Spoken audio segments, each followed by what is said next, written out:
صلى الله عليه وسلم وشر الأمور محدثاتها فإن كل محدثة بدعة وكل بدعة ضلالة وكل ضلالة في النار أعاذني الله وإياكم من النار.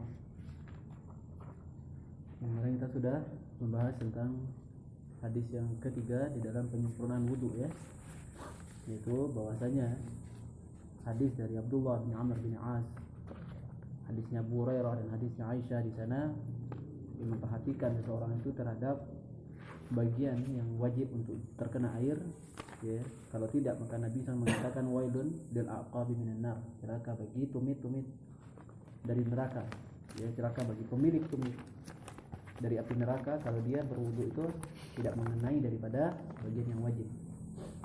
Itu perlu diperhatikan dalam wudu. Dan wudu itu enggak membutuhkan air yang banyak sebagaimana yang sudah kita bahas ya. Bukan permasalahan dia menetes ya. Bukan permasalahan menetes tapi permasalahan basah. Masalahnya adalah basah. Kadang basah enggak butuh air banyak ya. Basah itu enggak membutuhkan air banyak. Insyaallah pada kesempatan nanti kita membahas tentang mempraktikkan tentang bagaimana berwudu tersebut. Kemudian masuk kepada hadis yang berikutnya. Kata beliau rahimahullah taala, al-haditsur rabi'. Hadis yang keempat. An Abi Hurairah radhiyallahu anhu anna Rasulullah sallallahu alaihi wasallam qala idza tawadda'a ahadukum falyaj'al fi anfihi ma'an thumma liyastanshir wa man ijtamara falyutir wa idza istayqadha ahadukum min nawmihi falyaghsil yadayhi qabla an yadkhilahuma fil ina'i thalathan fa inna ahadakum la yadri ayna batat yaduhu wa fi lafdhin li Muslim falyastanshiq bil minkharayhi minal ma'i wa fi lafdhin man tawadda'a falyastanshiq. Dari hadisnya Abu Hurairah radhiyallahu anhu. Abu Hurairah ini sudah sering kita lewati. Siapa nama Abu Hurairah? Abdurrahman bin Sakhrin. Pakai shad ya. Sakhrin. Abu Hurairah.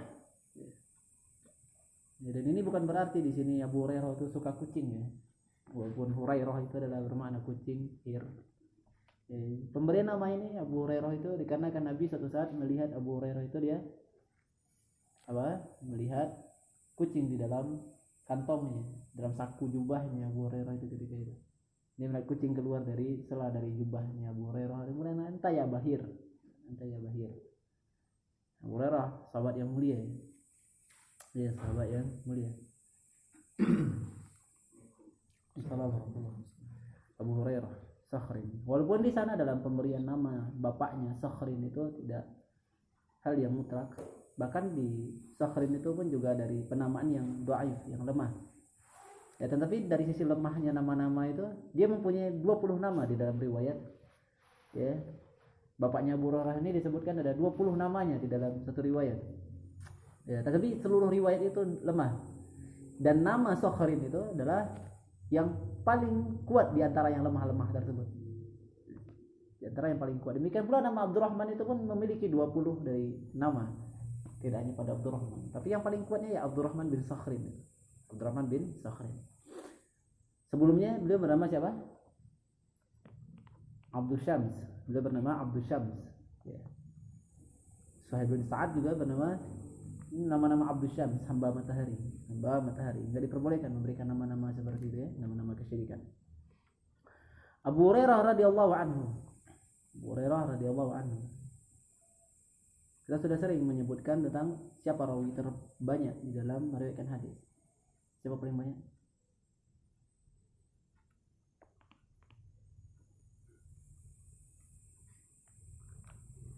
Siapa rawi paling banyak? Sahabat yang paling banyak meriwayatkan hadis. Abu Hurairah. Yang kedua Ummul Mukminin. Yang ketiga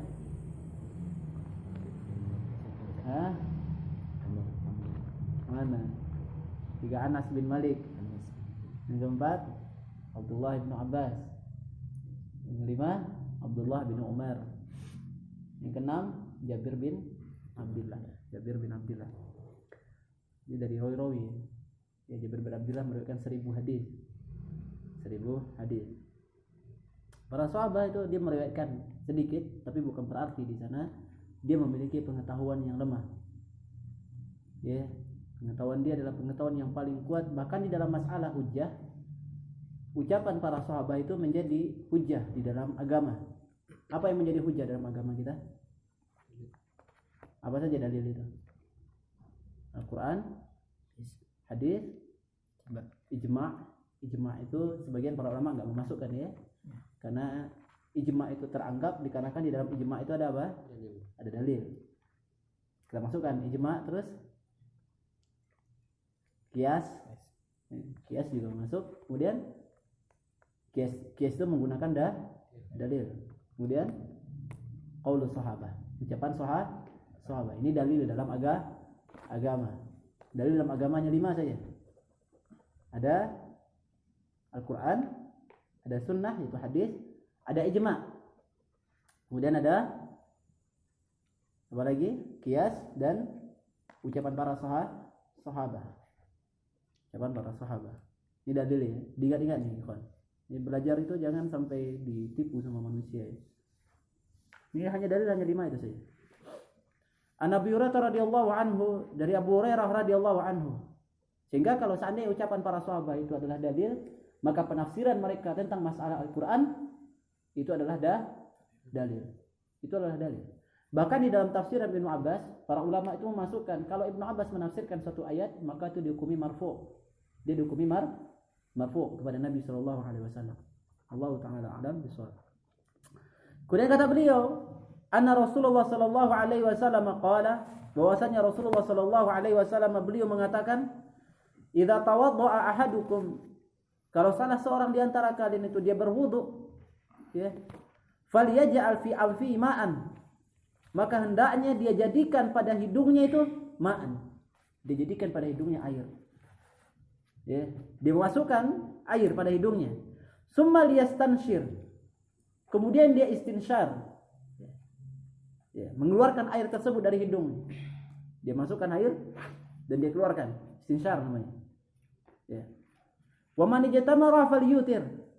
Dan barang siapa yang istijmar itu bercebok menggunakan selain daripada air. Menggunakan batu, menggunakan kayu, apalagi menggunakan tisu ya. Tisu tebal yang enggak menempel ke tangan. Pokoknya hal-hal yang di sana bersifat manqiyah, bersifat dia itu mengangkat. Bersifat dia mengangkat kotoran. Nah, kalau dia istinja dengan selain daripada air, istinja berarti dia dengan air, kalau istijmar dia dengan selain air. Maka falyutir, hendaknya dia ganjilkan. Hendaknya dia ganjilkan. Ya, misalnya dia cebok itu dari tiga buah kayu enggak bersih. Nah, kemudian apa? Dia tambah 2 lagi sampai 5. Enggak juga bersih, dia merasa kurang, tambah jadi 7. Enggak 6 ya. Dia mengganjilkannya. Wa idza istayqadha ahadukum min naumih falyaghsil yadayhi qabla an yadkhilahuma fil ina'i thalathan. Dan jikalau bangun salah seorang di antara kalian dari tidurnya, falyaghsil yadayhi, maka hendaknya dia cuci kedua tangannya qabla an yadkhilahuma fil ina', sebelum dia memasukkan tangannya itu ke dalam ina, ke dalam tempayan tempat penampungan air. Cuci dulu. Dia ini. Yasubbul ma' ala yadayhi. Dia yasubbul yaitu dia menuangkan seperti ini, bukan seperti ini ya. Ya, karena permasalahan itu larangan. Ayadkhilu ma fil ina. Sebelum dia masukkan tangannya, dia cuci dulu sebanyak 3 kali.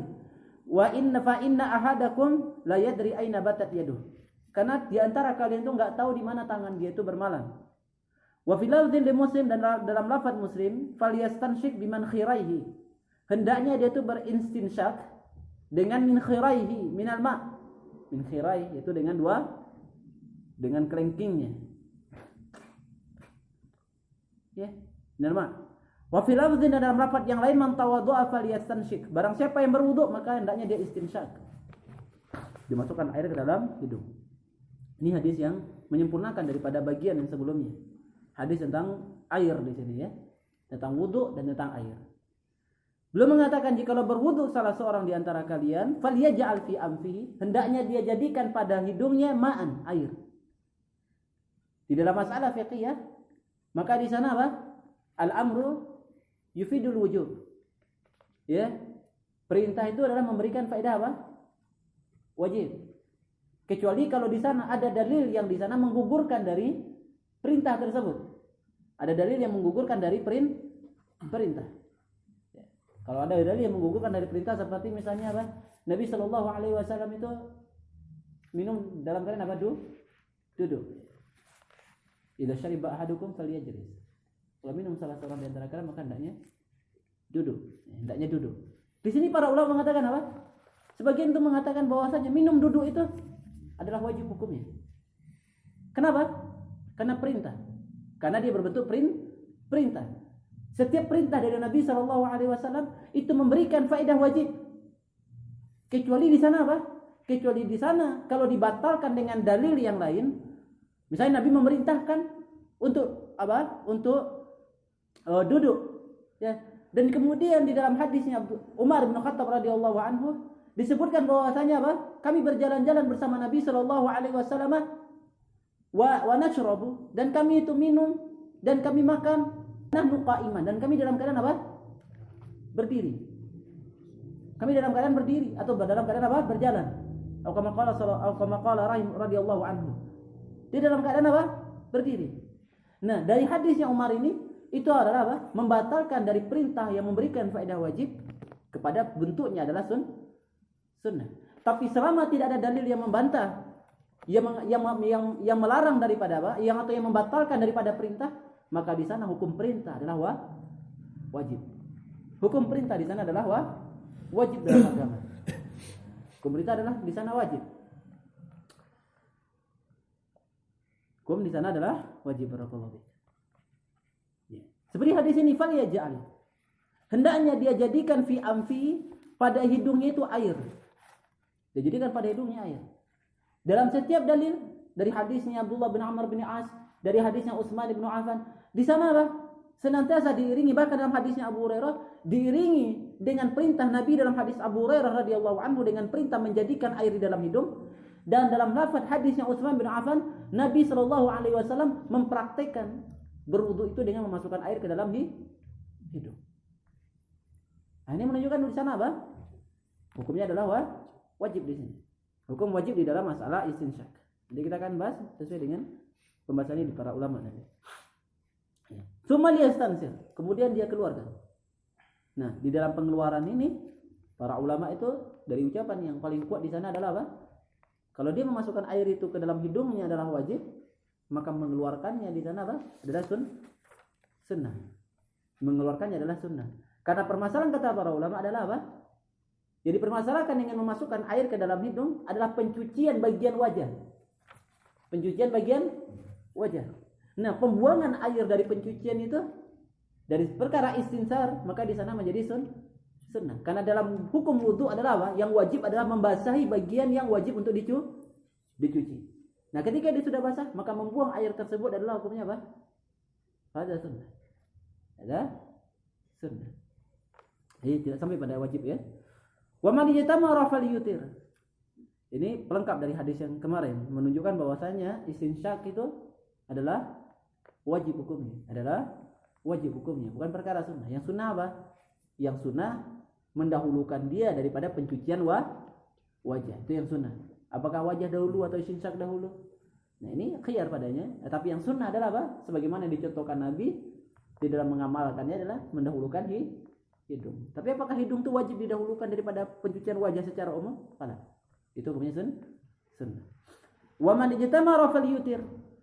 Dan barang siapa yang istijmar, yang dia itu cebok dengan selain daripada air, falyutir, hendaknya dia ganjilkan. Akan tapi dalam hal cebok itu tidak ada yang paling manqi ya, yang paling sempurna dalam pengangkatan kecuali apa? Air. Sehingga Allah Subhanahu wa taala mengatakan apa? Wa yunazzilu 'alaikum ma'an liyutahhirakum. Allah Subhanahu wa taala menurunkan air untuk mensucikan kalian. Wallazi anzala 'alaikum ma'an tahura. Allah turunkan bagi kalian itu air yang ma'an tahura, air yang di sana apa? Mensucikan. Di sana air adalah perkara yang paling mensucikan, air yang paling mensucikan. Tapi para ulama itu jadi juga masalah ya, apakah istijmar itu lebih afdol, menggunakan batu itu lebih afdol, atau menggunakan air yang lebih afdol? Yang paling kuat adalah menggunakan air itu lebih afdol, karena Allah Subhanahu wa taala mengatakan demikian. Dan yang lebih afdol lagi, yang ini pandangan yang dikuatkan oleh Syekh Fauzan rahimahullah taala, itu adalah apa? Dia istijmar baru kemudian istinja. Digunakan dulu istijmar, dia buang dulu kotoran tersebut, dan kemudian apa? Baru dia menggunakan air. Dan ini benar-benar ya, beliau itu memandang dari masalah ini sangat dalam sekali. Dikarenakan apa? Dikarenakan seorang muslim itu dia menjauhkan dirinya dari perkara yang kotor-kotor. Seorang muslim itu menjauhkan dirinya dari perkara yang kotor-kotor. Sehingga dia menyentuh sesuatu itu dalam keadaan kotor, dia sentuh dengan tangannya langsung. Dia menyentuh dengan tangannya langsung. Sehingga Syekh Fauzan mengatakan yang lebih afdal bagi orang yang kalau dia mau cebok adalah apa? Istinja dahulu, istijmar dahulu, baru kemudian istinja. Sehingga tatkala dia mencuci bagian tersebut, bagian pubulnya, maka dia apa? Dia menyentuhnya tanpa memegang kotoran tersebut secara langsung. Itu sudah terangkat. Misalnya kalau kita ke WC, ada WC kalau rumah sakit yang mewah itu, kita lihat itu WC-nya itu WC duduk. Ya, kemudian ada tisu seperti. Nah, itu sebenarnya lebih afdal untuk dia membuang dulu kotoran dia itu dengan alat tersebut, dan kemudian dia mencucinya. Sehingga dia tidak langsung mubasyaratan, dia langsung menyentuh daripada bagian kotor tersebut. Dia tidak langsung menyentuh pada bagian kotor tersebut. Ini pandangan yang lebih kuat ya, kalau seandainya dari sisi afdaliyah. Tapi apakah wajib dengan istijmar pada awalan? Pada ini hanya bentuk afdaliyah, hanya bentuk afdaliyah. Dan demikian sunnah mengajarkan ya. Nabi SAW dalam masalah minum saja, Nabi mengatakan apa? Idza syariba ahadukum falyatanaffas fil ina. Kalau minum salah seorang di antara kalian, jangan dia apa? Bernafas di dalam inaknya, di dalam ini gelasnya. Enggak diperbolehkan. Alasannya kenapa para ulama mengatakan ini? Para ulama menyebutkan alasan tersebut. Kenapa? Dikarenakan di sana setiap dia bernafas, dia mengeluarkan kotoran dari mulutnya. Dia mengeluarkan kotoran dari mulutnya. Sehingga dia, padahal nafas itu adalah mengandung daripada apa? Penyakit-penyakit yang banyak. Ini dilarang oleh Nabi SAW. Kemudian kalau tatkala seorang itu kencing, Nabi SAW mengatakan apa? Wala yatamassa zakarahu biyamin. Jangan ketika dia membuang air kecilnya, dia menyentuh zakarnya, dia menyentuh kemaluannya itu dengan tangan kanannya. Padahal bukan dia menampung air kencingnya, dia hanya menyentuh kemaluannya saja ketika dia hendak buang air kecil. Itu pun dilarang oleh Nabi SAW. Itu menunjukkan agama tersebut, dia mengajarkan benar-benar sang hamba itu dalam keadaan bersih. Benar-benar mengajarkan sang hamba itu bersih ya. Nah, sehingga di dalam permasalahan ini, mana yang afdal daripada istijmar dengan istinja? Maka di sana Syekh Fauzan mengumpulkan keduanya. Kalau tuntutan daripada syariat itu adalah maslahah, kemaslahatan, maksud dari pensyariatan sesuatu itu di dalam agama adalah menyangkut kemaslahatan seorang hamba, maka mengambil maslahat yang lebih besar itu adalah afdaliyah. Itu adalah afdaliyah. Semakin jauh dia daripada kotoran, maka semakin baik bagi dirinya.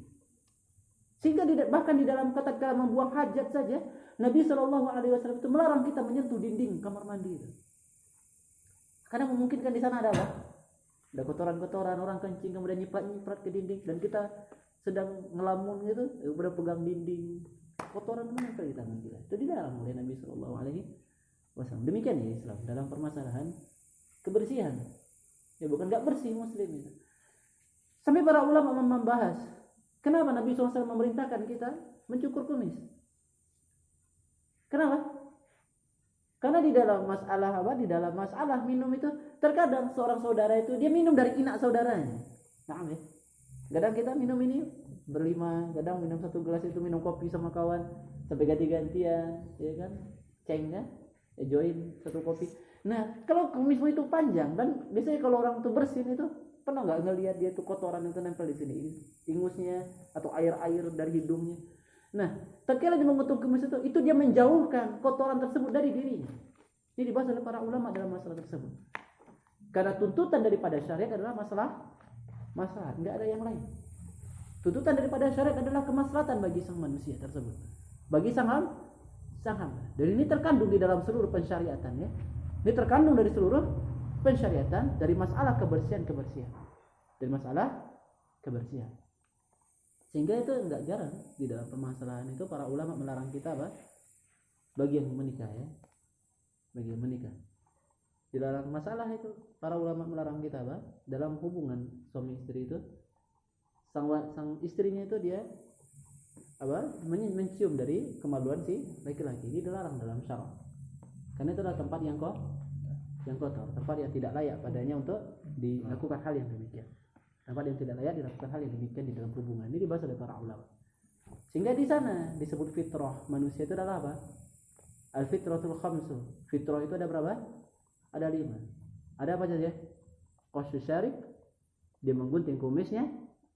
Kemudian wa taqlimul adhafir, dia memotong kukunya.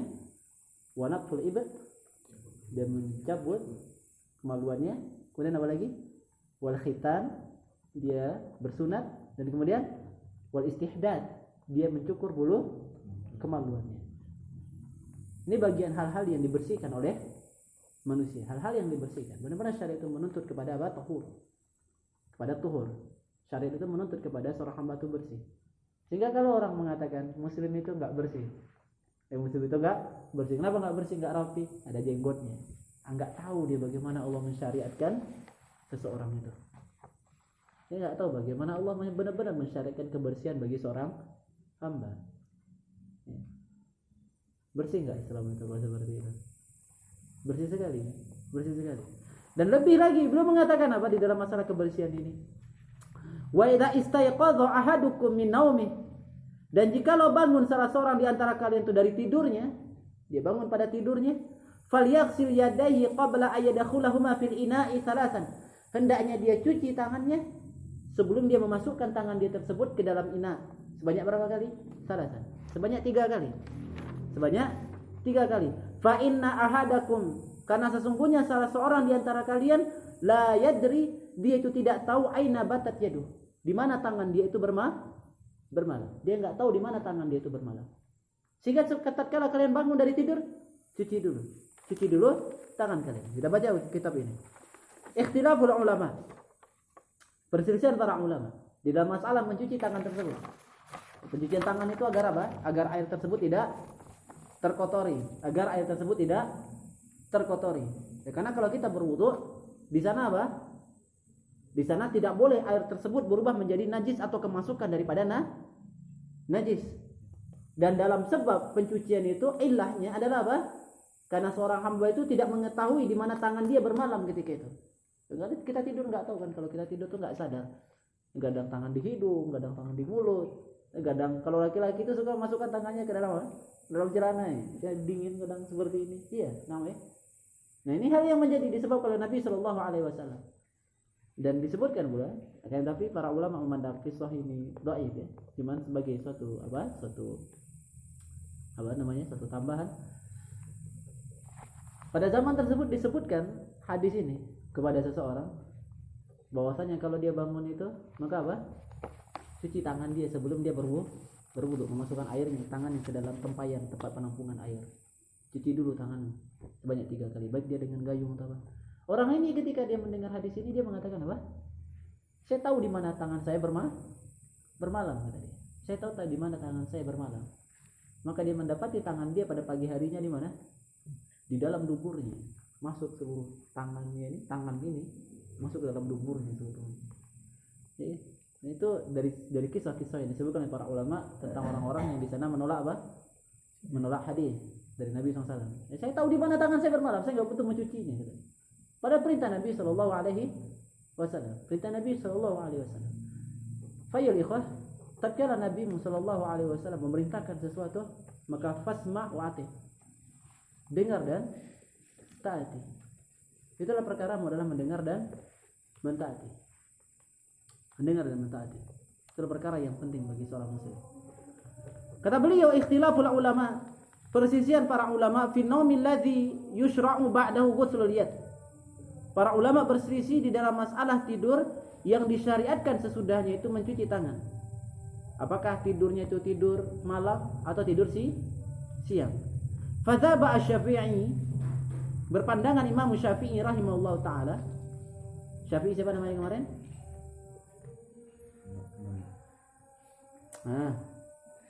Muhammad bin Idris. Muhammad bin Idris. Berpandangan Imam Syafi'i rahimahullah taala wal jumhur dan kebanyakan dari para ulama ila annahu ba'da kulli naumin, bahwasanya perintah Nabi sallallahu alaihi wasallam ini setiap kali bangun tidur, mau tidur siang, mau tidur malam, mau tidur antara fajar shadiq dengan fajar kadzib, tidur apapun, mau tidur apapun, maka di sana apa? Cuci tanganmu. Ya, setiap kali bangun tidur. Minal laili aw nahar, baik siang ataupun malam. Di umumi qaulihi min naumi, dikarenakan umumnya ucapan Nabi sallallahu alaihi wasallam dari tidur. Berarti apapun tidur, cuci tangan dulu sebelum dia memasukkan tangannya ke dalam inak, ke dalam tempayan, ke dalam tempat penampungan air. Imam Syafi'i mengatakan wajib seluruhnya. Mau bangun tidur siang, bangun tidur malam, sebelum dia menyentuh tempat airnya, dimasukkan tangannya ke dalam airnya, maka dicuci dulu tanpa menyentuh air tersebut. Bukan dia gini kan ya, tapi dia gini kan, bukan dia ciduk. Ya. Wa khassau al-imamani, dan dikhususkan oleh oleh dua imam, itu Imam Ahmad dan Imam Dawud Az-Zahiri. Sehingga pandangan itu ada 3 ya. Jadi kita akan bahas pada bentuknya nanti. Di dalam pandangan para ulama, di dalam pendalilan, di dalam ilmu fikih itu ada beberapa bentuknya. Ada yang bersifat ra'i, ahlul ra'i, itu dari kalangan orang Irak. Ada yang bersifat di sana dari sisi tadli, dari sisi umum, dari sisi lafaz. Ya, seperti para ulama yang 4. Ada yang di sana bersifat zahir, diambil dari zahir hadis saja. Itu akan kita bahas pada babnya nanti insyaallah. Imam Ahmad dan Imam Dawud Az-Zahiri berpandangan bahwasanya hanya khusus pada tidur malam saja pencucian ini. Tidur siang enggak diperintahkan. Orang bangun tidur siang, misalnya dia tidur sebelum zuhur, kemudian dia bangun ketika zuhur, dia mau berwudu, apakah dia harus mencuci tangannya dulu sebelum masukkan tangannya ke dalam air? Kalau Imam Ahmad rahimahullah taala, Imam Dawud mengatakan tidak diperintahkan. Kenapa? Khusus hanya pada tidur malam saja. Dalil beliau apa? Lihat. Wa ayyadu ra'yahum, dikuatkan pandangan dua orang ini bi anna haqiqatul baitutah, dikarenakan hakikatnya adalah apa? Hakikat daripada baitutah. Baitutah itu adalah lafaz baitutah itu adalah bermalam. Baitutah itu maknanya adalah bermalam. Lafaz daripada baitutah la takunu illa min naumil lail. Tidaklah ada kecuali pada lafaz tersebut dalam menunjukkan tidur malam. Karena dalam hadis apa? Fa inna ahadakum la yadri aina batat yadu, di mana batat, di mana bermalam tanganmu. Tidak ada lafaz baitutah kecuali di situ adalah tidurnya tidur malam. Sehingga kata Imam Ahmad, yang diperintahkan dalam mencuci adalah apa? Tidur malam saja khusus. Tidur siang bagaimana? Tidak. Kalau Imam Syafi'i mengatakan apa? Umum seluruhnya. Mau tidur siang, mau tidur malam, sama saja. Kenapa? Karena sebabnya, ilahnya adalah ketidaktahuan seseorang itu di mana tangannya berada tatkala apa? Tatkala dia tidur. Bukan permasalahan malam dan siangnya kata Imam Syafi'i, tapi permasalahan ilahnya dia enggak menyadari tangannya ini berada di mana. Apakah tatkala tidur dia menyentuh sesuatu, anaknya kencing, kemudian dia tidur, kemudian enggak tahu dia bahwasanya sedang menyentuh air kencing anaknya. Biasanya bayi itu kan kencing sembarangan. Kadang anak itu 2 tahun masih belum bisa kencing ke kamar mandi, kencing tersentuh oleh dia enggak sadar. Tiba-tiba dia bangun, tangannya udah kering. Sehingga Imam Syafi'i memandang kepada ilahnya, memandang kepada apa? Sebabnya. Kenapa sebab diperintahkan mencuci? Apakah sebab malamnya ataukah sebab daripada tidak tahunya seseorang itu dari apa? Dari di mana tangannya berada. Kalau Imam Ahmad memandang dari sisi lafaz apa? Aina batat, di mana bermalam. Lihat para ulama berpandangan ya. Paham yang saya maksudkan dari pandangan ini? Nah, sehingga terjadi di sini apa? Khilaf. Sehingga terjadi khilaf. Sehingga Imam Ahmad hanya memandang bahwasanya apa? Hanya tidur malam saja yang harus dicuci. Imam Syafi'i umum, karena sebabnya bukan masalah tidur, tapi tidak tahunya kita apa? Di mana tangan ini berada, kata Imam Syafi'i. Wa bima waqa'a fi riwayat Tirmizi, dan dengan apa yang ada pada riwayat Imam Tirmizi wa Ibnu Majah, yaitu dengan lafaz apa dalam hadis yang lain? Idza istayqadha ahadukum minal laili, jikalau bangun salah seorang di antara kalian dari malam, itu bangun malam. Dalam lafaznya Imam Tirmizi dan Ibnu Majah ini malah disebutkan dengan lafaz apa? Malam. Sehingga Imam mengatakan lebih kuat saya ke malam. Kenapa? Karena Tirmizi dalam riwayatnya apa? Menyebutkan dalam lafaz tersebut lafaz malam. Beliau mengkhususkannya pada malam saja. Beliau enggak sebutkan siangnya. Sehingga yang terjadi adalah malam saja. Dan belum memandang apa kenapa ini lafaz ini hanya pada malam. Dikarenakan tidur malam itu lebih panjang. Tidur siang hanya singkat saja. Terkadang tidur siang itu tidur ayam. Kadang kita tidur tapi suara motor itu terdengar, suara anak menangis itu terdengar. Kadang suara istri marah-marah ke anaknya, itu pun terdengar juga. Iya, tidur siang gitu kan. Kadang kita marah, orang lagi tidur berisik aja. Tidur malam itu menghilangkan seluruh pemikiran kita. Panaam. Nah, sehingga di sini apa Imam Ahmad mengatakan tidur malam saja, tidur siang tidak masuk. Tidur siang tidak masuk kata Imam Ahmad. Warrajih al-madzhabul akhir. Lihat. Yang kuat adalah mazhab yang terakhir, yaitu pendapatnya Imam Ahmad. Li'anna al-hikmata allati syuri'a min ajliha al-ghuslu ghairu wadiha wa innama yaghlibu 'alaiha ta'budiyah. Kenapa pandangan Imam Ahmad lebih kuat kata beliau? Syaikh Basam, dikarenakan hikmah yang mensyariatkan pencucian ini tidak jelas. Apakah sebabnya itu dikarenakan tidurnya atau dikarenakan tidak tahunya kita di mana tangan ini berada? Sebabnya enggak jelas. Imam Syafi'i berpandangan sebabnya adalah karena kita enggak tahu. Imam Ahmad berpandangan karena sebabnya adalah tidurnya. Tidurnya pada malam hari tersebut. Sehingga sebabnya enggak jelas kata Imam Al-Basam rahimahullah taala. Wa innama yaghlibu 'alai at-ta'budiyah. Tapi yang mendominasi dalam lafaz hadis perintah mencuci tangan tatkala bangun tidur ini adalah apa? Bersifat ta'budiyah. Apa ta'budiyah? Taat di dalam mengibadati. Kalau datang perintah, kerjakan saja. Datang perintah maka kerjakan saja. Nabi bisa memerintahkan malam, ya sudah kerjakan saja malam. Tapi siang pun kita nggak sadar juga tangan kita di mana. Nabi-mu katakan malam saja. Ini bersifat apa? Ta'budiyah kata Syekh Basam. Ini sifatnya ta'budiyah. Paham ya? Dari si mana pandangan Imam Ahmad lebih kuat bahwasanya mencuci itu diperintahkan hanya ketika bangun tidur malam. Sebabnya enggak jelas. Baik, insyaallah kita lanjutkan nanti ya. Udah. Subhanallah bihamdik, syada la ilaha illa anta, astaghfiruka wa atubu ilaik.